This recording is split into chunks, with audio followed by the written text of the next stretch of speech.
Fala pessoal, beleza? Tranquilo? Então, finalizando, né, nossa disciplina, tô fechando o conteúdo. Tive alguns problemas aqui com máquina, com computador, mas espero passar esse videozinho para vocês entenderem mais um pouco, né? Levantamentos verticais são levantamentos que tratam da altimetria, né? Diferença de nível do terreno, né? Então, os levantamentos verticais, eles são extremamente importantes para qualquer tipo de serviço, qualquer tipo de levantamento topográfico, né? A altimetria é essa parte da topografia que trata dos métodos e instrumentos empregados no estudo e representação do relevo do solo, né? Então é para determinar a diferença de nível, curva de nível, né? Cotas, né? Determinar qual a declividade de um terreno, né?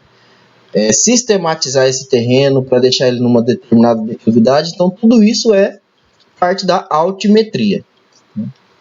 O plano horizontal de referência, né, é um plano perpendicular à vertical do local, que guarda a mesma distância do nível do mar ao centro da Terra.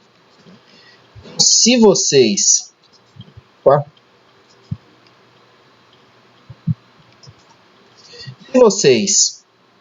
pegarem, é isso aqui, ó, plano horizontal de referência, né? Então, geralmente, quando eu digo que é uma altitude, estou me referindo ao nível do mar, como plano de referência. Se eu falar cota, eu vou estar arbitrariando, ou eu vou estar inventando, dando um chute de um plano de referência. O que é importante? Porque nem sempre a gente conhece a altitude do local. Então a gente determina isso a partir de um valor estimado, 100, 200, 500, 1000, né? Vai depender do lugar que você vai estar fazendo as medições, né? Esse plano de referência é importante porque é a partir dele que a gente faz todo o levantamento altimétrico. A superfície ela pode ser plana, né?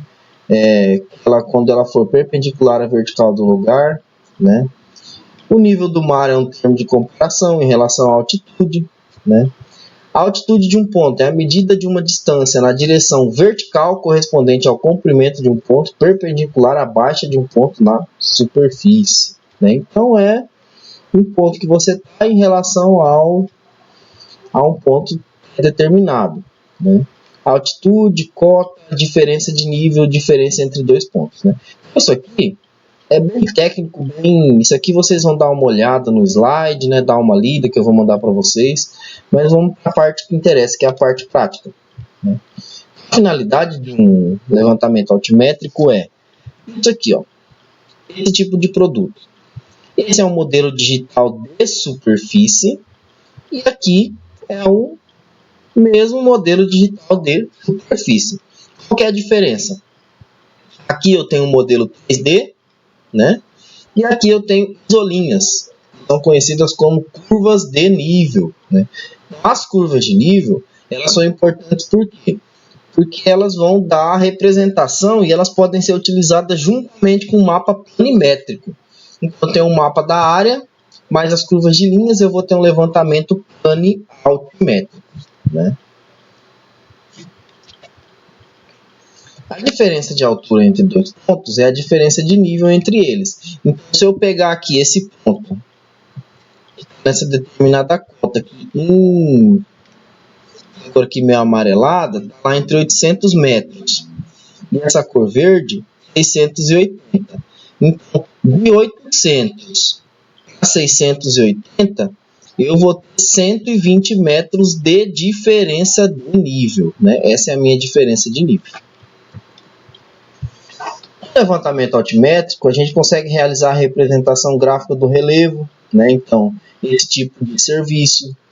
A gente consegue realizar as curvas de nível, né, que são muito importantes. Então, elas devem vir sempre acompanhadas das cotas da curva, né, para a gente saber que esse ponto aqui, dessa curva, corresponde a 200 metros. E esse ponto mais distante, 100. A gente consegue determinar, né, qual lugar é mais alto, qual lugar é mais baixo, só olhando as isolinhas, as curvas de nível, né. Aqui um levantamento também, né, provavelmente para projeto de passagem de estradas, né? Essa semana passada, semana retrasada, eu vi algumas tirinhas assim no Face questionando a engenharia, né? Às vezes a gente pega aquela estrada lá cheia de curva, né? Por que será que o pessoal projeta assim, né? Porque é mais fácil e mais barato você fazer curva na estrada acompanhando o nível do terreno do que você ficar cortando e aterrando o local, né? Então, por isso que o pessoal faz bastante curva, porque geralmente a estrada ela quer pegar aqui, ó, o ponto mais alto do terreno e vir seguindo mais ou menos na direção do nível do terreno, né? Às vezes não tem como, né? Não tem como você colocar também só no nível, senão você vai chegar no ponto que vai ficar só dando voltas. Mas é por isso que o pessoal faz essas curvas, né? Aqui outra representação, né? Então é uma forma de representar com esse tipo de levantamento. Aqui já é um mapa mais completo, né? Onde eu tenho classes de uso, declividade, as isolinhas com rios, estradas e uma representação aqui mais para sensoriamento remoto, né? Geoprocessamento. Então, para a gente trabalhar com levantamento altimétrico, a gente tem 3 métodos básicos: o nivelamento barométrico, o nivelamento geométrico e o nivelamento trigonométrico. O nivelamento barométrico ele é determinado pela variação da pressão atmosférica. Porque, dependendo do lugar onde eu estou, a minha pressão atmosférica ela vai ser maior ou menor. Geralmente essa pressão aqui é maior quando eu estou no nível do mar. Conforme eu vou subindo, as partículas de oxigênio, as partículas de nitrogênio, as partículas de gás carbônico que estão em suspensão na atmosfera, elas vão diminuindo. E como elas vão diminuindo, esse peso delas também diminui. Então diminui a pressão atmosférica. Isso pode ser medido através de barômetros, né? Então esses aparelhinhos aqui, eles conseguem determinar a pressão. E dependendo da pressão, a gente tem uma escala. Essa escala determina a altitude do lugar. A altitude, pessoal, ela é extremamente importante, né? Porque quando eu quero fazer um levantamento georreferenciado, eu preciso saber a altitude, né? Então, esse método aqui ele é mais empregado para determinar mesmo a altitude, não a cota. Lembrando que cota é quando eu estimo a minha posição em relação a um plano de referência. Já a altitude não. A altitude ela é em relação sempre ao nível médio dos mares. Aí vocês vão lembrar lá atrás que a figura que representa melhor a Terra é o geóide, que é uma representação da Terra com relação ao nível médio dos mares prolongados ao longo do continente. Quando eu quero falar de altitude, eu sempre trabalho com geóide, né? A gente tem a altitude ortométrica, ou seja, em relação ao nível médio dos mares. O nivelamento trigonométrico é basicamente, o nome já explica tudo, trigonometria, né? Ela pode ser realizada com estação total, teodolito, né? Então são aparelhos que a gente consegue trabalhar. A diferença de nível entre dois pontos ela é dada em função da distância horizontal e a distância inclinada, né? Então, a minha diferença de nível aqui vai ser igual à distância horizontal do ponto A ao ponto C vezes a tangente do ângulo alfa, que é formado entre o meu ponto A, B, A, C. Então, se eu tenho esse ângulo e eu tenho aqui essa medição, eu consigo determinar qual é a minha distância horizontal. A tangente de alfa é igual ao valor de BC dividido por AC, né? Então, essa é a minha tangente. A gente consegue determinar também a cotangente do ângulo zenital, ou seja, zero no zênite e faço a medição em relação ao meu ângulo zenital. Então a gente sempre trabalha assim. Vamos supor que a diferença de AC seja 97 metros e o meu ângulo alfa seja de 19 graus, 23 minutos e 12 segundos, ou seja, esse ângulo aqui, eu vou determinar a minha tangente, que é de 0,3519. Fazendo o cálculo simples, a gente vê que a diferença de nível entre o ponto A e o ponto B é de 34 metros. Positivo é um ângulo ascendente, negativo é um ângulo descendente. Ou seja, o ponto B é mais alto se for positivo, se for negativo, o ponto B é mais alto, mais baixo. Lembrando que a tangente ela varia de mais infinito a menos infinito. Então, o resultado pode ser positivo ou negativo. Nivelamento geométrico. Esse é o mais utilizado, mais empregado, mais tranquilo, mais fácil de vocês utilizarem, né? É um levantamento simples, né? E a gente pode realizar ele tanto com nível como com teodolito, né? Ele vai sempre pegar a leitura do fio médio, né? Se a gente olhar, lembra daquela aulinha que eu passei para vocês vendo o aparelho? Vamos pegar sempre o fio médio, né? Então, como que eu faço isso? Eu vou colocar o aparelho num ponto e vou fazer a leitura de vários pontos no terreno, né? Vocês estão vendo aqui nesse esqueminha que quanto mais pontos, ó, essa primeira de baixo aqui, ó, eu tenho uma percepção de terreno, o resultado final. A segunda, aumentei um ponto, já mudou. Aumentei mais 2, já mudou. E quanto mais pontos eu pego, mais bem eu represento o meu terreno, né?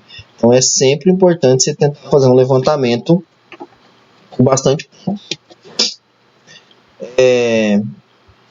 O nivelamento ele pode ser simples, né, quando a gente tem uma estação de instrumento, ou composto quando são várias estações de instrumento.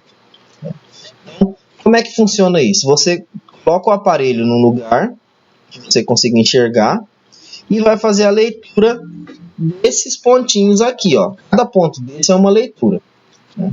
Então você vai lá ver o primeiro ponto. Deu 4 metros na régua. O primeiro ponto sempre vai ser a sua ré. O segundo ponto é avante, 3 metros, 2 metros, 1 metro, 50 centímetros. Vocês estão vendo esse marcação aqui de cota? Lembra que eu falei que a gente pode inventar? Geralmente o valor usado para cota é 100. Né? Então, aqui é a referência de nível e estima-se que o primeiro ponto esteja a 100 metros dessa referência. Ou seja, a cota do primeiro ponto seria, no caso, 100. E as outras cotas calculadas em função desse primeiro ponto. Olha na tabelinha aqui. Então, a minha primeira cota, esse valor de 100, eu sempre tenho que ter. Não tem como eu começar o levantamento sem ter esse valor. Às vezes a gente sabe, às vezes não, né? Quando eu sei, joga a altitude lá, eu tenho um levantamento georreferenciado. Quando eu não sei, eu vou simplesmente intimar um valor, no caso aqui o 100. A altura do instrumento é igual a cota ou altitude mais a ré, então no caso vai ser 100 mais 4, que vai dar 104. E a cota, ela é igual à altura do instrumento menos avante. Vai ser lá 104 menos 3, 101. 104 menos 2, 102. 104 menos 1, 103. E 104 menos 0,5, 103,5. Né? Vocês estão vendo aqui que é uma relação inversa da régua com a cota. Quanto maior o valor que vocês enxergarem na régua, aqui enxergou 4, a minha cota é 100. Aqui enxergou 0,5, a minha cota é 103,5. É o inverso. Então, quanto maior o valor na régua, mais baixo o terreno. Quanto menor o valor na régua, mais elevado vai ser esse terreno. E o nivelamento composto, né? Ou seja, um ponto só não é suficiente para eu conseguir determinar o meu terreno, né? Eu preciso colocar várias vezes o meu aparelho. Isso aqui é o que acontece na prática, né? Dificilmente um ponto só vai dar para fazer todo o levantamento. Então, tem aqui, ó, estação 1, estação 2 e estação 3. Primeira cota é 100. Cota mais Ré determina a altura do instrumento, que deu 102. A altura do instrumento menos avante vai ser a minha cota. Então, 100,5 e 101. O meu último ponto que eu vi é o 3. Então, eu vou fazer a leitura do ponto 3, que vai dar na avante de mudança. 101,5. O que eu fiz agora? Mudei o aparelho de lugar e vou ler o ponto 3 novamente. Fiz essa nova leitura do ponto 3, vi que deu 1,5. Só que como o ponto 3 já tem uma cota, eu vou repetir a cota, porque não tem como o mesmo ponto ter dois valores diferentes. Então eu repeti a cota, agora eu vou calcular novamente a altura do instrumento, que é cota mais a ré, vai dar 103. E continuo fazendo o meu levantamento, até finalizar ele. Então isso aqui serve para fazer esse tipo de levantamento, terraplanagem, né, construção de barragens, estradas, né? Tudo isso é feito com altimetria, com nivelamento geométrico, trigonométrico ou barométrico. Beleza, pessoal? É isso então.